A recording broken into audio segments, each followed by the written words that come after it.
नमस्कार, आप देख रहे हैं PNI। गया जी से आज की एक बड़ी खबर। आज 19 दिसंबर 2025 को बिहार के उप मुख्यमंत्री विजय कुमार सिन्हा गया जी पहुंचे। उन्होंने सबसे पहले विष्णुपद मंदिर में पूजा अर्चना की। इसके बाद मंगला गौरी मंदिर में भी दर्शन कर प्रदेश की सुख समृद्धि और शांति की कामना की। पूजा अर्चना के बाद उप मुख्यमंत्री AP कॉलोनी स्थित भाजपा नेता और भूमिहार ब्राह्मण एकता मंच के राष्ट्रीय अध्यक्ष आशुतोष कुमार के आवास पहुंचे। यहां उन्होंने उनके परिवार से मुलाकात की और आशुतोष कुमार के छोटे भाई आलोक कुमार की मृत्यु पर गहरी संवेदना व्यक्त की। आपको बता दें कि आलोक कुमार की झारखंड के देवघर में हत्या कर दी गई थी। बाद में इस पूरे मामले को सड़क दुर्घटना के रूप में दिखाने का प्रयास किया गया। परिवार का आरोप है कि स्थानीय प्रभावशाली लोगों के कारण आलोक को समय पर अस्पताल नहीं पहुंचने दिया गया और इसी वजह से उनकी मौत हो गई। आशुतोष कुमार ने कहा कि मेरा भाई बच सकता था अगर उसे समय पर इलाज मिल जाता। नशे में गाड़ी चलाने वाले ड्राइवर ने टक्कर मारी। भाई जख्मी थे, लेकिन गाड़ी में बैठे लोगों ने उन्हें समय पर अस्पताल जाने ही नहीं दिया। अगर मदद मिल जाती तो आज मेरा भाई हमारे बीच होता। उन्होंने कहा कि अब उसके 2 छोटे बच्चों के सिर से हमेशा के लिए पिता का साया उठ गया है। आशुतोष कुमार ने बताया कि 21 दिसंबर 2025 को एक विशाल श्रद्धांजलि सभा का आयोजन किया जा रहा है, जिसमें हजारों लोगों की भीड़ जुटने की संभावना है। उन्होंने झारखंड प्रशासन को 22 दिसंबर तक का समय दिया है कि इस पूरे मामले में कार्रवाई करें। उनका कहना है कि अगर कार्रवाई नहीं हुई तो 23 दिसंबर को वे अपने पूरे जन समर्थन के साथ न्याय की मांग को लेकर देवघर की सड़कों पर उतरेंगे। इस पूरे मामले में उप मुख्यमंत्री विजय कुमार सिन्हा ने कहा कि वे इस मामले पर झारखंड के मुख्यमंत्री हेमंत सोरेन से बात करेंगे और दोषियों पर कड़ी कार्रवाई की मांग करेंगे। फिलहाल परिवार न्याय की प्रतीक्षा में है और 22 दिसंबर की समय सीमा पर अब सबकी निगाहें टिकी हैं और ये देखना दिलचस्प होगा कि क्या झारखंड सरकार दोषियों के खिलाफ कार्रवाई करती है या फिर दोषियों को बचाने में उसके साथ खड़ी होती है। हम इस पूरे मामले में लगातार नजर बनाए हुए हैं। ऐसे ही और तमाम खबरों के लिए जुड़े रहें हमारे साथ और देखते रहिए PNI। और आइए अब देखते हैं इस पूरे मामले पर उप मुख्यमंत्री विजय कुमार सिन्हा ने क्या कुछ कहा। ये घटना रहा और आलोक जी का समेत मृत्यु कहीं न कहीं हर आदमी को झकझोरा है। हम लोग तो और पहले भी आते हैं, लेकिन संयोग से इस तरह का राजनीतिक घटना चक्र था। और पिताजी से भी मिल करके हम लोगों ने जैसे झारखंड सरकार से बात करेंगे। हम लोग पहले भी वहाँ के संबंधित पदाधिकारी से बात हुई है और वहाँ के उच्चस्थ पदाधिकारी से भी बात करेंगे, मुख्यमंत्री से भी बात करेंगे। यहाँ तक कि पता चला है कि हॉस्पिटल वाला जो जिस तरह से विलम्ब किया था, देरी किया था, यदि सही समय में इलाज हो जाता तो आज वो लोग के बीच में रहता। इस तरह से जो गलत हो रहा है या फिर आप उसके लिए क्या करेंगे? हम बात करेंगे, वहाँ के सरकार से हम बात करेंगे। पार्टी की तरफ से क्या संज्ञान लिया गया? पार्टी की तरफ से भाजपा के कार्यकर्ता भी नेता भी रहे हैं, स्टार प्रचारक की भूमिका पूरी पार्टी इनके साथ है और पार्टी इसको गंभीरता से ली है। व्यक्तिगत तौर पर आपका केवल आश्वासन, कार्रवाई कुछ नहीं है। दिल्ली SP से बात हो रही है, DSP से बात हो रही है। थाना प्रभारी से बात करने का कोई औचित्य नहीं बनता है, क्योंकि उनके बात करने से स्पष्ट है कि वो आदमी बिके हुए हैं। स्थानीय नगर थाना प्रभारी जो है वहाँ और अपने हिसाब से IO नियुक्त किए हैं। हालांकि IO से बातचीत कर रहे हैं, जैसे जैसे कह रहे हैं IO तो कर रहे हैं, लेकिन वो दबाव में है थाना प्रभारी के। वहाँ एक मंत्री का संरक्षण प्राप्त है उसे, जो मुख्य अभियुक्त है वहाँ, जिसने इलाज के लिए जाने से भाई को रोका, जिसने इलाज में विलम्ब कराई, जिस वजह से हमारे भाई की मृत्यु हुई। उसका नाम राहुल चंद्रवंशी और एक चंदन चंद्रवंशी, वो JMM का युवा जिला अध्यक्ष है।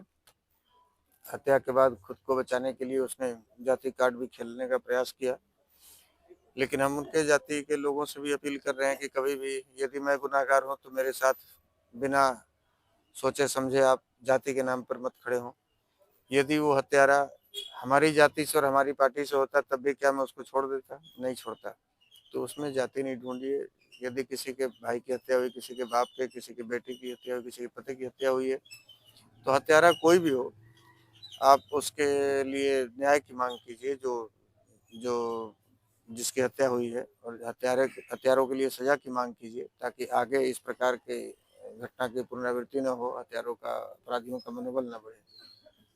झारखंड में जो भाजपा का तो बहुत बड़ा संगठन है और अभी है, तो इन लोगों को उधारे माननीय पूर्व मुख्यमंत्री रघुवर दास जी का, माननीय पूर्व मुख्यमंत्री बाबूलाल मरांडी जी का, सबों का कॉल आया हमारे पास में। माननीय निशिकांत दुबे जी जो वहाँ गोड्डा सांसद हैं, सबों का आया है, लेकिन ये है वहाँ विपक्ष में है भारतीय जनता पार्टी। ये तो अपने अपने स्तर पर सब लोग प्रयास कर रहे हैं, डीजी को भी फोन कर रहे हैं, एसपी को कर रहे हैं, जहाँ तक बन पा रहा है वरीय प्रशासनिक अधिकारियों को फोन कर रहे हैं।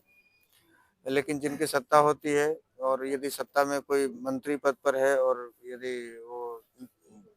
यदि वो अपना पावरफुल अपने आप को दिखाता है, अपने आप को सुपर सीएम और सेकंड सीएम कह के संबोधित करवाता है अपने चेले चपाटों से, उसका संरक्षण यदि प्राप्त होता है तो विपक्ष में बैठे लोग बहुत कुछ नहीं कर पाते हैं। तो मेरे साथ वहाँ भारतीय जनता पार्टी की पूरी टीम खड़ी है, इकाई खड़ी है, लेकिन मैं चाहता हूँ कि जो सत्ता पक्ष के लोग हैं वो भी न्याय के साथ खड़े हों, अन्याय के साथ खड़े न हों।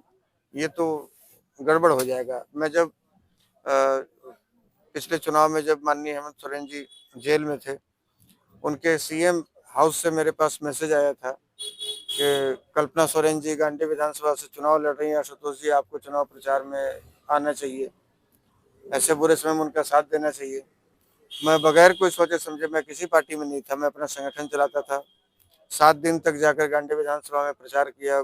गिरिडीह में जो उनके सुदीप्तो सोनू जी हैं, उनके रिजॉर्ट में रहा, वहीं से मैडम का पूरा ऑफिस का संचालन होता था। और मेरे जाने का प्रभाव भी हुआ कि 8,000 हमने अपने समाज के 14,000 में से 8,000 वोट हमने दिलवाया। तो लगभग 90% वोट जो पोल हुआ हमारे समाज का मैडम को मिला। तो क्या ये दिन देखने के लिए हम लोग आपके साथ में खड़े हुए थे? और जब हमारे जैसा व्यक्ति, जो आपका बुरा समय था, हमने आपका साथ दिया, और मेरे भाई के मरने के बाद इस प्रकार से होगी, तो आम जनता का क्या होगा? तो आपसे लोग आप अबुआ सरकार कहते हैं, आपने जो नारा दिया, एक ही नारा हेमंत दोबारा, और सब कुछ आपका मतलब आपका कहना है कि हम सुशासन स्थापित करने के लिए फिर से पूर्ण बहुमत की सरकार में आए हैं। तो आपसे बहुत उम्मीद है माननीय हेमंत सोरेन जी, माननीय कल्पना सोरेन जी, और हमको कोई मतलब नहीं कि हत्यारा कौन सी जाति का, कौन सी पार्टी का है, क्या पद है, क्या करता है, किसका संरक्षण प्राप्त है। मैं बस इतना जानता हूँ कि मैं एक भाई के तौर पे आपसे हाथ जोड़ के निवेदन करता हूँ कि हमारे भाई को न्याय दिला दीजिए। न्याय चाहते हैं, जो अपराधी है वो गिरफ्तार हो। बिहार सरकार से आज अभी थोड़ी देर पहले माननीय उप मुख्यमंत्री विजय सिन्हा जी आए थे। इन्होंने कहा है कि मैं हेमंत सोरेन जी से बात करूंगा। विगत दिनों परसों मेरे पास माननीय गृह मंत्री और उप मुख्यमंत्री सम्राट चौधरी जी का भी फोन आया था। उन्होंने भी कहा है कि थोड़ी व्यस्तता है, मैं आऊंगा आपके पास, फिलहाल केस की पूरी जानकारी मुझे दीजिए और एफआईआर की कॉपी मुझे भेजिए।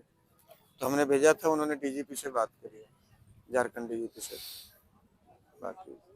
पारिवारिक संबंध है शुरू से, मतलब जब ये छात्र जीवन में थे उस वक्त से।